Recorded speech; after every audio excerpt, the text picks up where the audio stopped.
예루살렘 그 초대교회에 많은 일들이 있었습니다. 복음이 막 전해지면서 5천 명, 3천 명, 여러분 교회가 몇천 명이 부흥이 됐다. 여러분 한번 상상을 해보세요. 막 사람들이 와글와글 들어온다. 정말 대단한 일일 겁니다. 그럼에도 불구하고 그 안에 있는 이 집사님 가운데 한 분이 죽임을 당합니다. 모든 사람이 보는 앞에서 공개적으로 처형을 당하는 거예요. 누구냐면 스데반 집사님입니다. 스데반 집사님이 모든 사람이 보는 앞에서 율법에 의거해서 이 나쁜 사람들이 정말 악을 가지고 그를 죽이기 위해서 법을 집행한 겁니다. 그래서 사울이라는 사람 앞에 신발을 벗어놓고 이 사람이 신발을 벗어놓고 그 처형당하는 스데반 집사님 앞에서 그 사건의 증인이 됩니다. 증인. 그래서 이 8장 3절에 보면 사울이 등장하는데 1절부터 사울은 그가 죽임당함을 마땅히 여겼다. 3절에 사울이 교회를 참멸할 때 각 집에 들어가 남녀를 끌어다가 옥에 넘겼다. 여러분 이 교회가 있는데 갑자기 법이 그 교회를 핍박하기 시작하고 그 교회 안에 구성원들을 잡아다가 옥에 가두기 시작합니다. 이게 사실은 상상을 초월하는 일이지요. 상상을 초월하는 일. 그런데 이 지구상에는 그런 일들이 많이 있었습니다. 그런 일들이 많이 있을 뿐만 아니라 목숨까지도 위협하는 세상이 있었습니다. 여러분들 교회 나간다고 여러분들 누가 죽이려고 한 적이 있습니까? 아마 이제는 이 시대에는 그렇게 하는 사람이 감옥을 가든지 처벌을 받게 될 겁니다. 근데 지구상에는 아직도 그런 데가 있습니다. 절대로 기독교가 들어갈 수 없고 예수의 이름이 증거될 수 없는 그런 나라들이 있어요. 공개적으로는 전할 수 있는 것처럼 돼 있지만 절대로 전하지 못하도록 막아두는 나라도 있습니다. 지금 중국에는 선교사님들이 다 쫓겨나고 교회가 문을 닫고. 여러분 어때요? 가까운 중국이잖아요. 비행기 타면 2시간 서너 시간 가면 여러분들 관광으로 갈 수 있는 나라. 맛있는 게 그득하고 얼마든지 가서 실컷 먹고 놀다 즐기다 오는 그런 나라 속에 우리가 자연스럽게 믿고 있는 예수님, 우리가 자연스럽게 전하는 이 복음이 절대로 전해지지 못하고 예배도 드리지 못하고 이런 나라가 우리 바로 옆에 있고 또 우리 같은 나라임에도 불구하고 이 복음을 가진 사람들이 절대로 들어가지도 못하는 그런 나라가 이 땅에 존재하고 있어요. 여러분들이 교회에 이렇게 자유롭게 나오는 거 여러분 이게 그냥 아무렇지 않은 일이 아니고 정말 이 나라에서 예수 그리스도의 복음을 받아서 신앙생활을 하는 이 일을 여러분 감사하기 바랍니다. 이건 정말 감사한 일이죠. 이거는 교회 가고 말고의 문제가 아니고 교회를 다니냐 안 다니냐 어떤 교회를 다니냐 이런 문제가 아니고 복음을 듣고 이 복음을 내 마음대로 고백하고 이 복음의 기쁨을 사람들에게 전할 수 있냐, 주일에 예배를 갈 수 있느냐, 가는데 아무런 제재도 받지 않느냐. 여러분들 오늘 아침 교회에 오는데 누군가 여러분 못 가게 매달린 사람 있습니까? 아마 있어도 뿌리치고 올 거예요. 남편이 야 점심 어떻게 알아서 먹어. 응? 아니면 교회에서 싸다 줄게. 이렇게 하고 나왔을 수도 있겠죠. 그렇다고 해서 여러분들을 때리거나 옥에 가두거나 목숨을 위협하거나 하는 이런 일들은 없죠. 이 유대에 이런 일들이 생겨나기 시작합니다. 그때가 왜 언제냐면 예수님께서 부활하시고 승천하신 이후에 그리고 오순절이 되어서 성령이 그들에게 이 120문도의 성령이 임하시고 그들이 길로 뛰쳐나아가서 복음을 전하면서 많은 사람들이 돌아옵니다. 그 가운데 허다한 유대교의 제사장들까지도 그리스도 안으로 돌아오기 시작합니다. 여러분 얼마나 신나는 일입니까? 우리나라 한 90년대 초반에 또 80년대 안산에 있는 교회들 막 어마어마한 부흥을 이뤄냅니다. 엄청난 부흥이죠. 실로 엄청난 부흥이에요. 뭐 여러분들이 아는 것처럼 뭐 동산 교회 또 뭐 교회 이름이 한 군데는 여러 번 바뀌어가지고 어마어마한 부흥.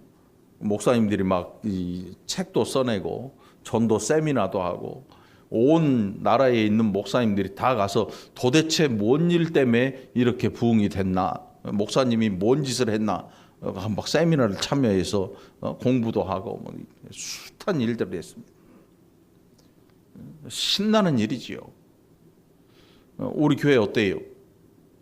매주 똑같잖아 얼굴이. 근데도 신나. 미친 것 같아. 똑같은 얼굴이야. 여기 앉아 있는 거 오늘은 새로 오신 분이 뭐 한두 분 계시는데 민권사님 안 보이다 보이고 뭐. 교회가 가득 찼다고 한번 생각을 해보세요. 누가 신나요? 지금 저라고 말씀하고 싶은데 차마 말은 못하고 있는 거잖아요. 사람 많은 거 그렇게 좋은 건 아니야. 바빠지잖아. 신방도 가야 되고 뭐도 해야 돼. 바쁜 거 싫어. 적당하면 돼. 적당하면.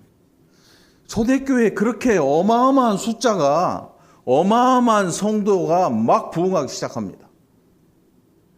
그런데 그렇게 부흥하면 뭔가 힘을 가지고 있고 사회적으로 어떤 영향력이나 이런 걸 가질 법한데 이 교회만큼 연약한 데가 없어요.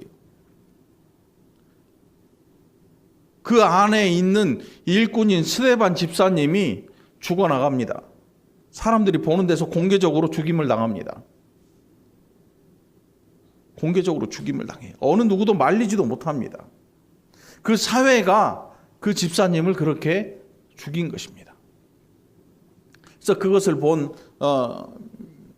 경건한 성도들이 정말 가슴을 치면서 슬퍼했다. 8장 2절에 보니까 경건한 사람들이 스데반을 장사하고 위하여 크게 울었다. 그러니까 아주 큰 슬픔이지요. 큰 슬픔이죠. 이런 슬픔을 당하는데 이 일을 위해서 특별히 이 교회를 없애기 위해서 그리스도의 복음을 전하지 못하기 위해서 뽑혀온 한 사람, 사울이라는 사람이 거기에 등장을 하고 있습니다. 우리는 알죠. 이 사울이 누구인지 나중에 어떻게 그가 하나님 앞에 쓰임을 받는지를 잘 알고 있기 때문에. 자, 스데반 집사님이 죽은 이후에도 복음이 죽은 게 아니고 더 크게 빛을 발하기 시작합니다. 빌립 집사님이 나가서 복음을 전할 때 사마리아 성에 가서 그리스도를 백성에게 전파합니다. 5절로부터 그게 기록되고 있지요. 그래서 무리가 빌립의 말도 듣고 행하는 표적도 보고 한 마음으로 그가 하는 말을 따르더라. 많은 사람에게 붙었던 더러운 귀신들이 크게 소리를 지르며 나가고 또 많은 중풍병자와 못 걷는 사람이 나았다 그래요. 그 성에 큰 기쁨이 있었다. 여러분 이게 의사가 그렇게 이런 병을 고칠 수 있는 의사가 없는 시대. 아마 이 시대에도 누군가 기도해서 암을 치료하거나 실제로 그 암이 싹 나아버리거나 또 치매나 중풍이나 여러분 사실 이런 병들은 지금 치료가 안 되잖아요. 암은 뭐 치료가 점점 돼간다고 하는데 그런데 기도함으로 누가 예수 그리스도 이름으로 기도할 때 이런 병들이 싹 나아버려요. 여러분 이러면 아마 난리가 날 거예요. 2000년 전뿐만이 아니고 지금 이 시대에도 이런 일들이 생겨난다면 난리가 날 겁니다. 그리고 그 성에 사마리아에 큰 기쁨이 있었다. 그런데 여러분 지금하고 또 달라요. 환경이 아주 가난한, 우리가 생각할 때 여러분들 이 사마리아 성에 사는 이 보통 평민들 굉장히 가난했어요. 가난의 시대입니다. 하루 먹을 걸 위해서 나가서 일해야 되고 몸이 아프면 먹을 수가 없어요. 일할 수가 없으니까. 가난한 사람들이 숱하게 많은.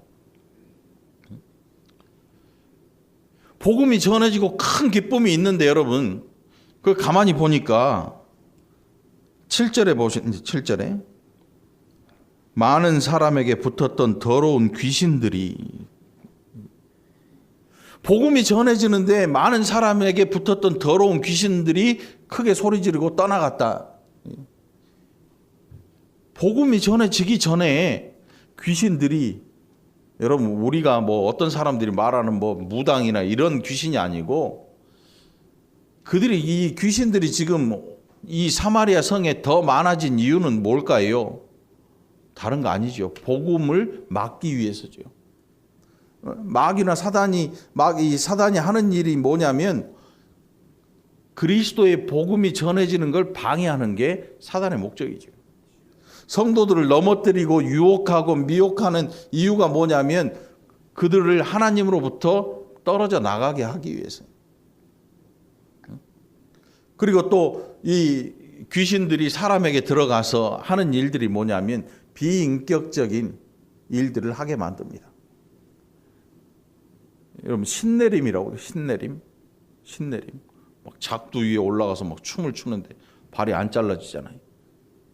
작두를 이렇게 해야 되는데 이 뒤집어 놓고 올라가. 날 위로.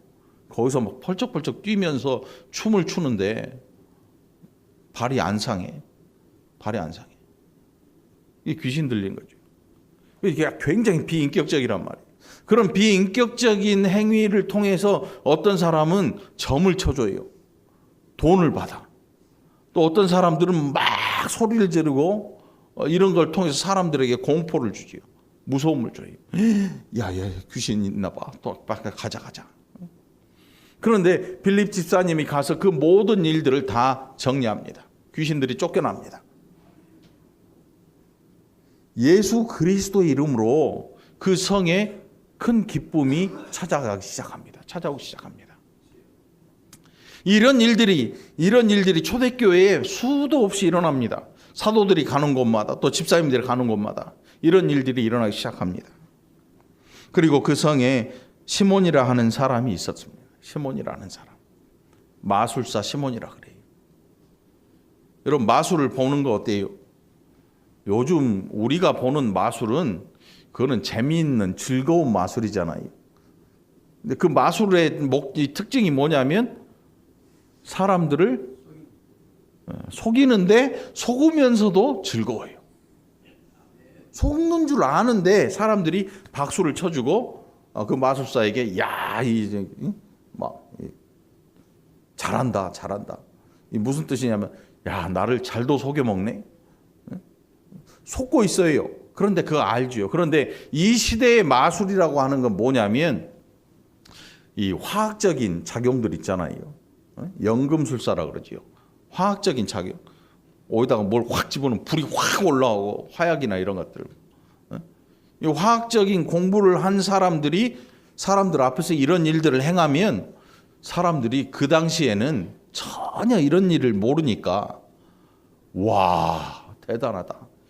신적인 존재로 그를 추앙하기 시작해요. 그래서 이 고대 마술사 뭐 이런 사람들이 한 일이 거의 뭐냐면 이 화학적인 작용을 통해서 사람들을 놀래키는 거지. 저 사람은 엄청난 능력이 있어. 잘못 건드리면 안 될 것 같아. 바로 마술사 시몬도 그런 사람 중에 하나예요. 뭐 병을 치료하거나 그런 건 못해요. 그런데 그가 알고 있는 가진 것으로 사람들 눈앞에서 실제로 어떤 막 불꽃이 일어나거나 연기가 확 나거나 뭐 이런 일들은 할 수가 있는 거죠. 그만 알고 있는 노하우가 있으니까. 빌립 집사님이 복음을 전할 때 이 마술사 시몬도 복음을 받아들입니다.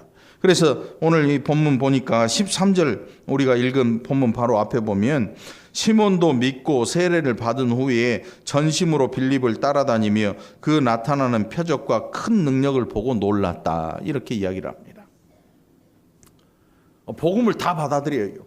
왜냐하면 거기에서 나타나는 이적들이나 이런 것들을 보면서 야, 이거는 하나님이 아니면 할 수가 없고 예수 그리스도의 이름이 아니면 일어날 수 없는 일이라는 이 이적의 표적의 특징이 사람들에게 보여지는 거예요. 야, 이거는 이 사람이 하는 게 아니고 예수의 이름으로 행하는 이 사람에게서 예수의 이름의 능력으로 이 일이 일어나는구나.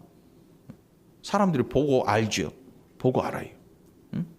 예수님께서 행하신 이적들의 목적이 뭐냐면 예수님께서 하나님의 보내신 자이심을 증거하고 그들에게 이 증거로 보여주는 거예요. 메시아가 아니면 할 수 없는 일들.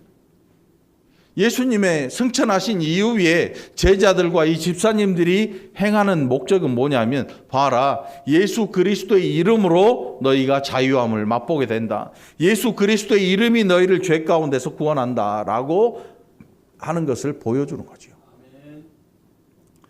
우리가 행하는 사랑은 그리스도의 이름으로 행하는 사랑입니다. 그리스도께서 우리를 사랑하셔서 십자가에 달려 죽으심으로 우리가 그 사랑을 알고 행하는 것입니다. 이거는 내 개인의 이름을 걸고 하는 게 아니고 예수 그리스도의 이름으로 사랑을 행하는 거죠.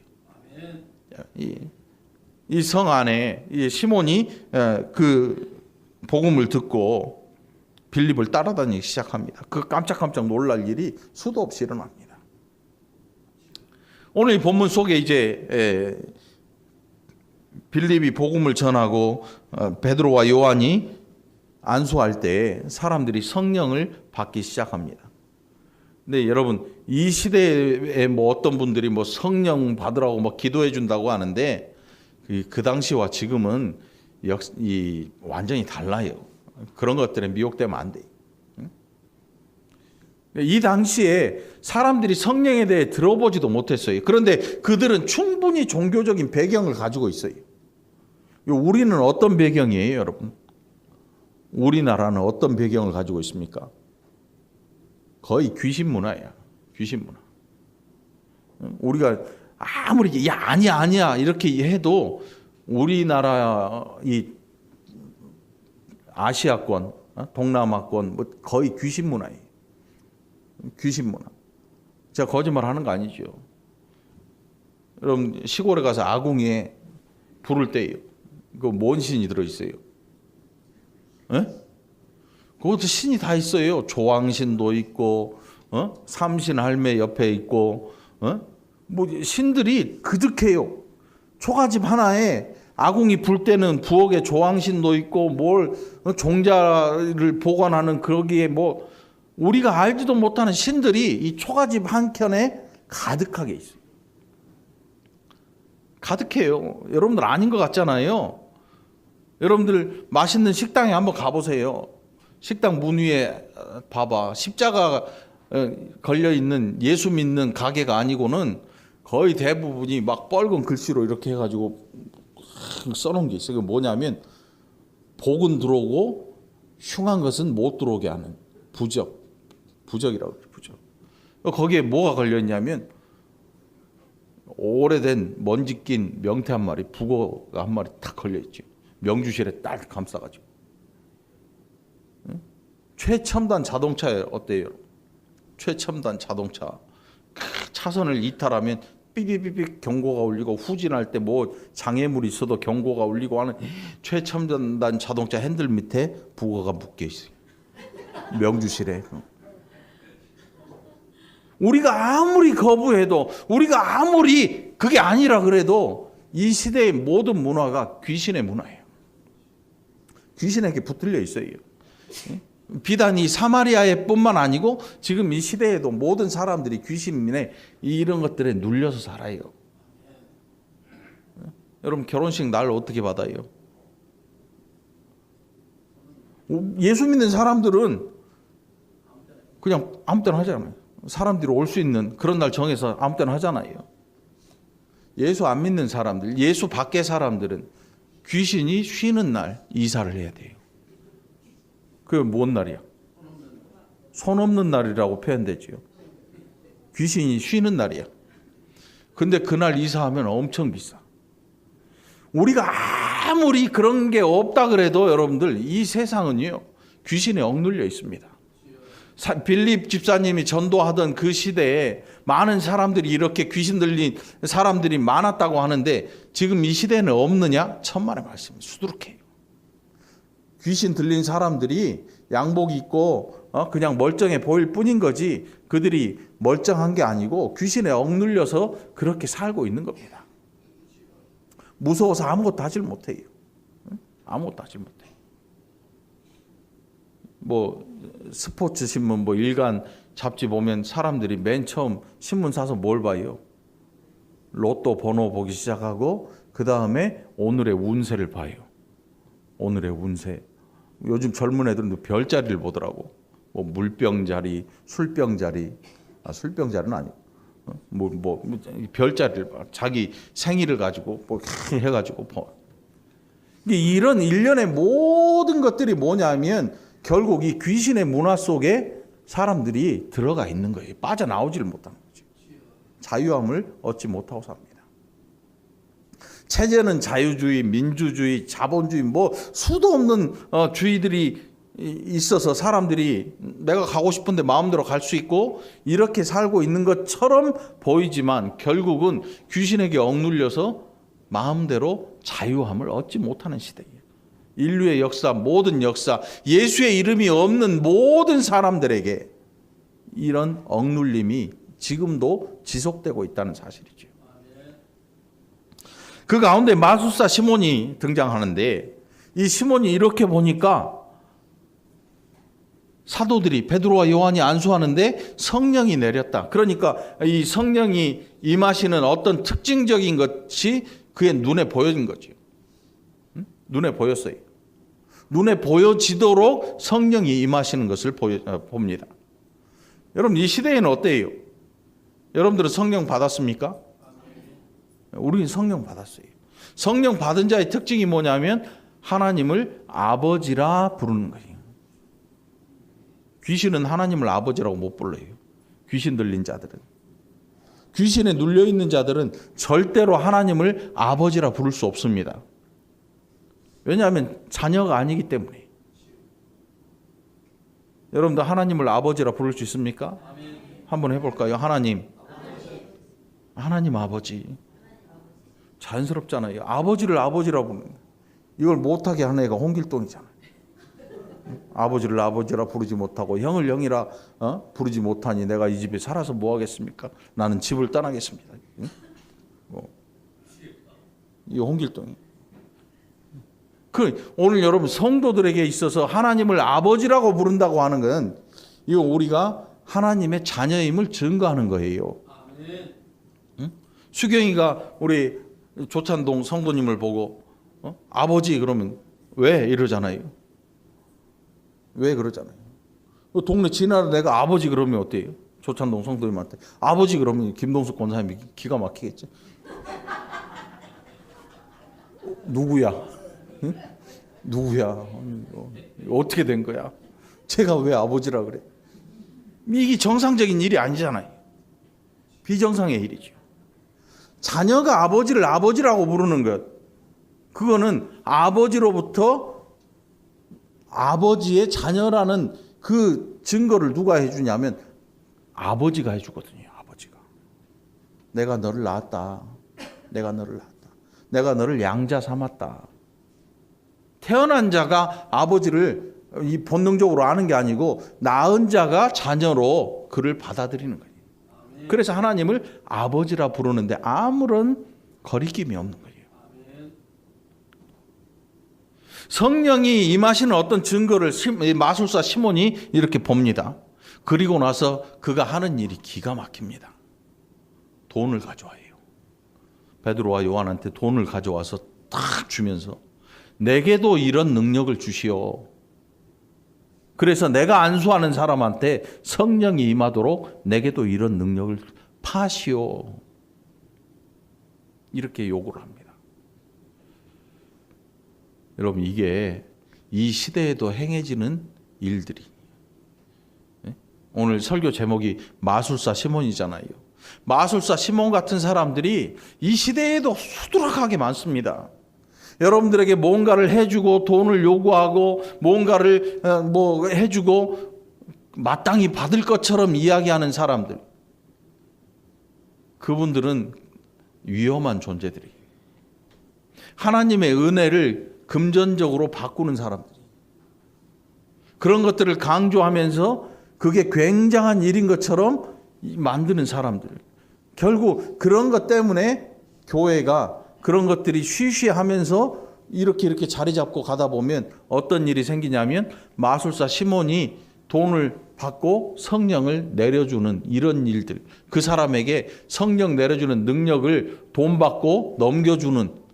그래서 그 사람이 결국 할 일이 뭐예요? 여러분, 투자한 만큼 내가 100만 원을 투자하면 얼마 건져야 돼요? 100만 원을 투자하면요, 더블 아니면 뭐 몇 배. 사람이 투자하면서 내가 100만 원 투자했으니까 90만 원만 갖다 줘, 이런 사람은 없잖아요. 이런 사람 없어요. 망하는 장사잖아요. 결국 마술사 시몬이 돈을 가지고 베드로에게 갖다 주는 것은 나 이만큼 투자할 거니까 나중에 그보다 더 많이 거둬들이겠다는 심산이지요. 거둬들이겠다. 하나님의 농사법은 어떠냐면 마구 뿌려요. 뿌립니다. 이게 길 밖으로 나가는 것도 있고 밭 안으로 떨어지는 것도 있어요. 좋은 씨도 있고, 씨는 좋아요. 근데 이 돌짝밭에 가시밭에 알면서도 막 뿌립니다. 농부, 하나님의 복음이 이렇게 뿌려집니다. 그 가운데서 제대로 자라난 것들을 함부로 건드리지 않고 다 익어서 추수할 때까지 가만둡니다. 그 일시에 거둬들이지요. 이 하나님의 농사법. 장사치들의 농사법은 그렇지 않아요. 절대로 밖으로 뿌려져서는 안 되는 거예요. 열매 맺을 게 아니면 아예 뿌리지도 않아요. 이 장사들. 왜? 종잣값 손해보니까. 이 장사주요. 시몬이 지금 하고 있는 일이 뭐냐면 이걸 사서 뭔가 다시 더 많이 가지겠다는 거죠. 여러분들이 만일 복음을 받아서 예수를 믿는데 이 일이 갑자기 돈과 연결되고 이 일이 금전적인 뭔가가 연결되는 이런 일들을 자꾸 시도한다면 여러분 그 일을 잠깐 멈춰야 돼. 멈춰서 한번 봐야 돼. 내가 지금 제대로 오고 있나? 오고 있는가? 내가 예수 제대로 믿고 있나 한번 봐야 돼, 여러분. 목회자가 자꾸 돈 하면서 뭔가를 하려고 시도하는 것은 그건 아무리 생각을 해봐도 정상적인 것은 아니야. 절대 정상이 아니야, 여러분. 목회자는 돈 버는 사람이 아니잖아요. 근데 돈을 어디다가 쓰려고 자꾸 돈을 이야기하고 그 돈을 모으기 위해서 사람들의 마음을 움직이려 한다면 거기에 뭔가 문제가 생긴 거죠. 다른 목적을 가지고 있든지 아니면 이단이든지 아니면 사적인 뭔가를 취하기 위해서 뭔가를 하는 사람이든지. 목회자가 돈이 없으면 밖에 나가서 땅 파고 뭐 노가다라도 할 수 있죠. 그거는 또 다른 문제예요. 그거는 다른 문제지요. 성도들을 상대로 마술사 시몬이 지금 하고자 하는 그 일을 한다면 거기에는 분명히 큰 문제가 있는 거죠. 큰 문제가 있어요. 여러분들 자신 스스로 생각해 봐야 될 문제예요. 어떤 사람들은 그런 것들을 굉장히 좋아해요. 그래서 주머니에서 막 평소에는 헌금 절대 안 하다가 그런 말을 들으면 다 꺼내요. 막, 야, 카드 없냐? 뭐 없냐? 다 끄집어 내가 다 갖다 바칩니다. 다 갖다 바쳐요. 이 뭔가 지금 마술사 시몬이 하는 이야기에 귀를 기울이고 그런 것들을 좋아하는 사람, 여러분 공양미 300석 어디서 많이 들어본 얘기죠? 응? 공양미 300석.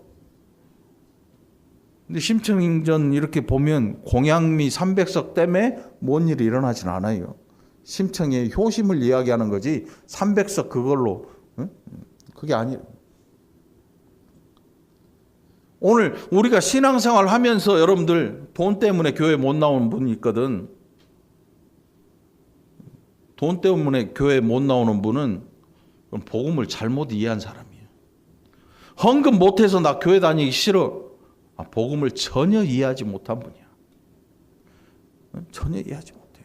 사도들이 사람들에게 돈을 요구한 적이 없습니다. 그들이 기도할 때 성령이 내리고 그들이 또 예수 그리스도의 이름으로 능력을 행하고 이런 것들을 야 이제 해줬으니까 뭐 좀 줘봐. 뭐 좀 줘봐. 뭐 좀 줘봐. 이런 적이 없어요. 뭐 알아서 꺼내서 넣어주나요? 아니요. 이거는 금전적으로 환산할 수 있는 일이 아닙니다. 이거는 이 땅의 일이 아니고 하늘의 것을 이 땅에 주신 거기 때문에 이걸 돈으로 환산하는 그 사람은 마술사 시몬 같은 존재가 되는 거죠. 베드로와 요한이 안수할 때 성령이 내리시는 그걸 보고 돈을 가져온다. 돈을 가져와. 그럼 잘 생각해 보세요. 우리도 이런 일들을 하고 살 수도 있어요. 그런데 아무도 생각을 안 하고 사는 거죠. 아무도 생각을 안 하고 사는 거죠. 제가 참 난감할 때가 언제냐면 뭘 했는데 뭘 줘. 봉투를 줘. 이게 굉장히 난감해요. 이거 그러니까 그런 걸 주고 싶으면 평소에 줘. 아무것도 안 할 때. 근데 안 주지. 안 주면 말지. 아무것도 안 할 때 주면 와, 나 좋아서 주나 보다. 고맙게 받지. 그런데 뭘 했는데 줘. 그럼 굉장히 난감해. 이게 나는 이걸 받으려고 한 일이 아닌데, 나는 이런 걸 바라지 않았는데, 응? 여러분 저한테 뭔가 주시는 분들 정말 고맙고 감사해요. 꽃감 잘 먹었어요? 사과도 잘 먹고, 배도 잘 먹고, 뭐 아무튼 맛있는 거 잘 먹었어요. 그런데 그런 아무런 그냥 거저 사랑으로 준다면 감사히 받죠. 뭐에 대한 대가가 따른다면 그건 여러분 저를 마술사 시몬처럼 만들어가는 사람들이에요. 그러니까 그런 거 하지 마요. 목회자 자신이 그런 걸 요구하는 사람도 있지만 성도들이 목회자를 그렇게 만들어가는 경우도 있어요. 이게 굉장히 중요한 이야기예요, 여러분.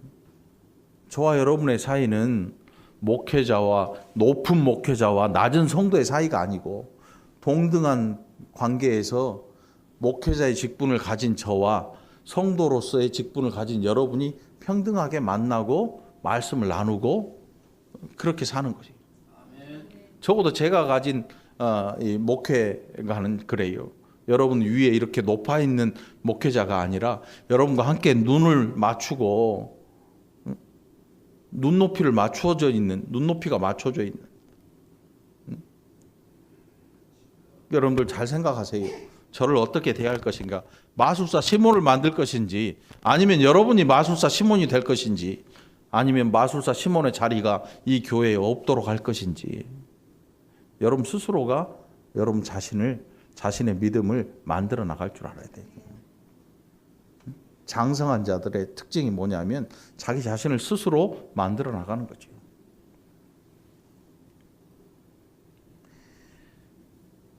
교회가 부흥하고, 그래서 이제 이 복음이 로마에서 승인이 되고 기독교가 공인된 해를 기념하는데, 기독교가 커지면 커질수록 점점 더 썩어가는 거예요.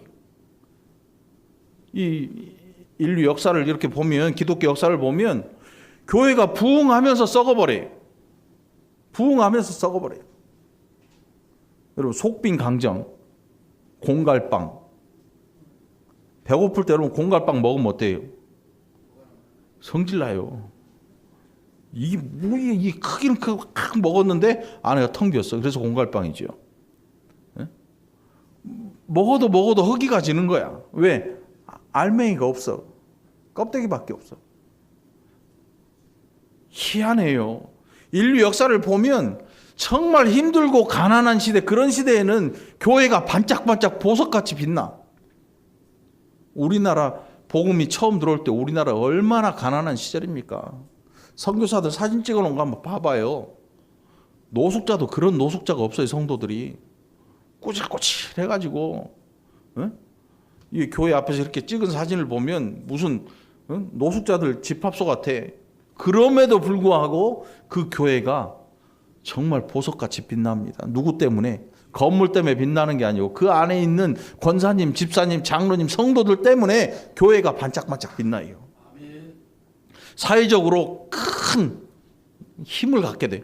그 뭐 정치적 영향력이 아니고 그분들이 복음을 그렇게 듣고 복음을 받은 사람답게 성도답게 생활함을 통해서 그 주변의 사람들이 그 빛을 함께 받게 됩니다.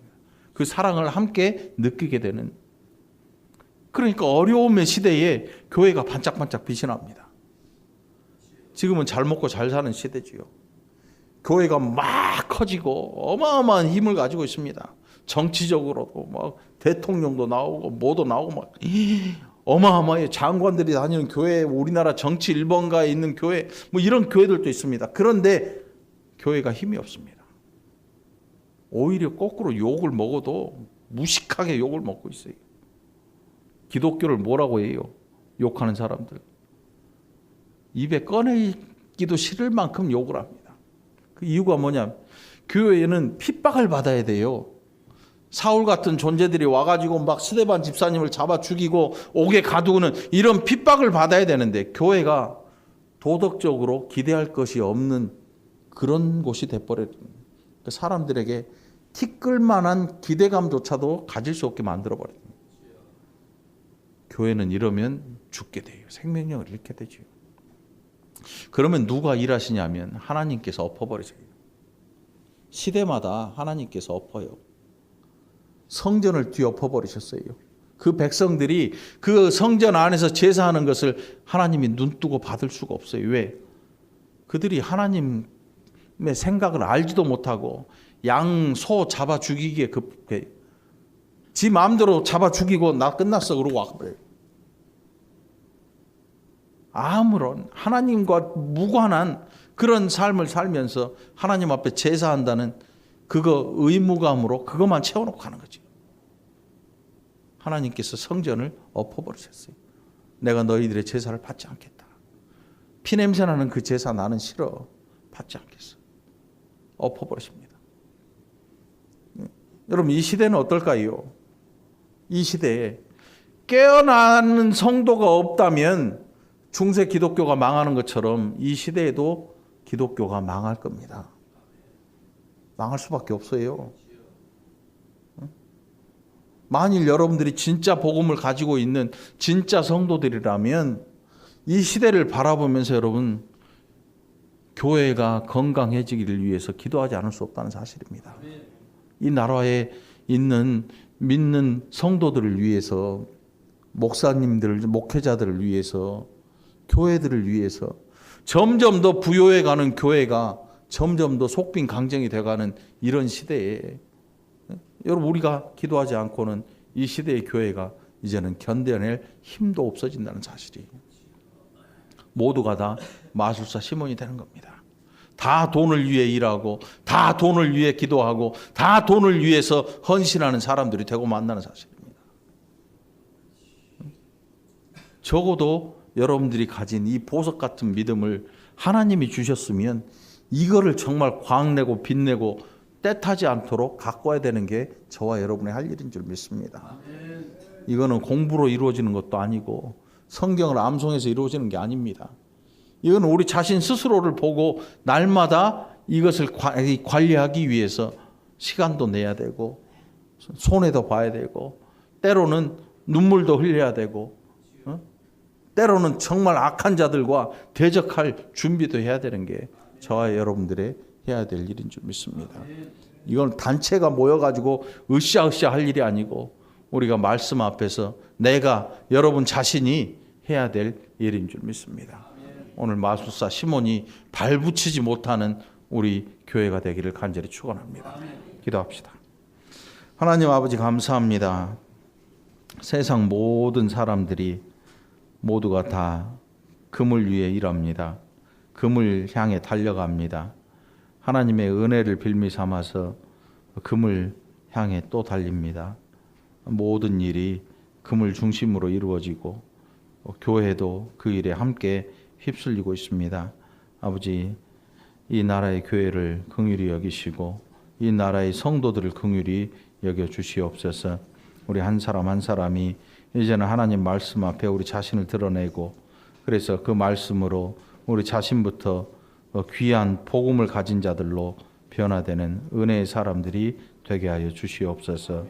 강팍하지 않게 하시고 또 무례하지 않게 하시고 그래서 겸손한 자로 아름다운 언행을 가진 자들이 되게 하여 주시옵소서. 이 시간도 함께 하심을 감사드리옵고 예수님 이름으로 간절히 기도합나이다. 아멘.